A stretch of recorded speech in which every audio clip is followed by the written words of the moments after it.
Assalamualaikum warahmatullahi wabarakatuh. Perkenalkan, saya Riana Sulaiman.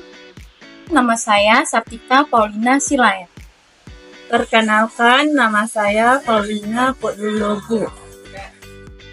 Perkenalkan, nama saya Rahmayani. Kami dari kelompok 4 ingin mempresentasikan pajak penghasilan final. Definisi pajak penghasilan final. Pajak penghasilan final merupakan pajak yang dikenakan secara langsung kepada jenis penghasilan tertentu yang bersifat final. Artinya, tidak dapat dikreditkan terhadap pajak penghasilan tertentu lainnya.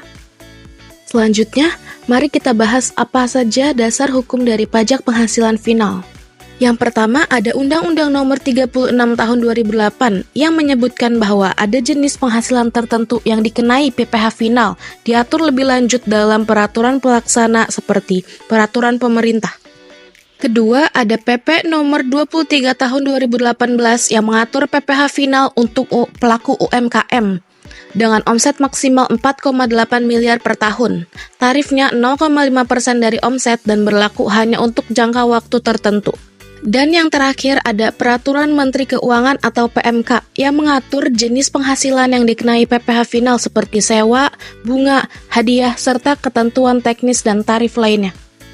Ciri PPh final. Yang pertama, dikenakan atas penghasilan tertentu. Yang kedua, tidak digabungkan dengan penghasilan lainnya. Yang ketiga, tidak dapat dikreditkan. Yang keempat, tarif tetap sesuai jenis penghasilan. Yang kelima, pelunasan pajaknya bersifat hal yang tidak perhitungan tambahan. Jenis-jenis penghasilan ini dikenakan pajak secara langsung dan tidak digabungkan dengan penghasilan lain dalam laporan tahunan. Jadi poin pertama, 1. Penghasilan UMKM 0,5%. Pajak dan omset UMKM tanpa hitung laba rugi, tarifnya ringan dan sederhana. Kedua, bunga deposito, tabungan, diskon atau SBI merupakan bunga simpanan, dikenai pajak final dan langsung dipotong oleh bank. Ketiga, hadiah undian, hadiah dari undian dikenai PPh final biasanya 25% dipotong sebelum diterima. Sewa tanah atau bangunan pendapatan dari menyewakan properti dikenai PPh final dipotong oleh penyewa. Yang terakhir, pengalihan hak atas tanah atau bangunan yaitu jual beli properti dikenai PPh final biasanya 2,5% dari harga jual. Contoh perhitungan PPh final, seorang pengusaha UMKM memiliki omset 100 juta per bulan. Tarif PPh final berdasarkan PP 23 tahun 2018 adalah 0,5%. PPh final 0,5% kali 100 juta sama dengan 500.000. Jumlah ini langsung dibayarkan dan tidak diperhitungkan kembali dalam SPT tahunan. Sistem ini dirancang agar pelaku usaha kecil dan menengah UMKM dapat dengan mudah menghitung dan membayar pajak mereka.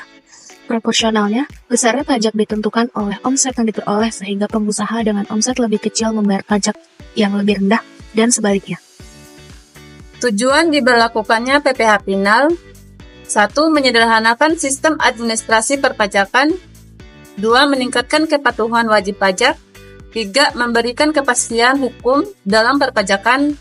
4. Memberikan kemudahan bagi UMKM dan pelaku usaha kecil lainnya.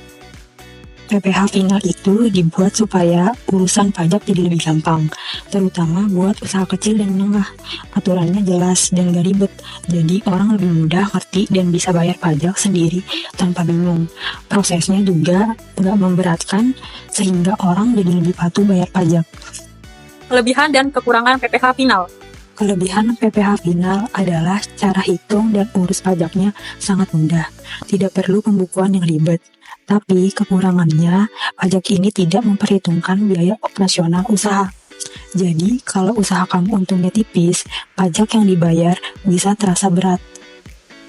Jadi kesimpulan dari PPh final memberikan kemudahan bagi wajib pajak tertentu dengan sistem yang sederhana dan jelas. Namun, pemahaman yang tepat sangat penting agar pelaksanaan kewajiban pajak tetap sesuai aturan dan tidak merugikan wajib pajak itu sendiri.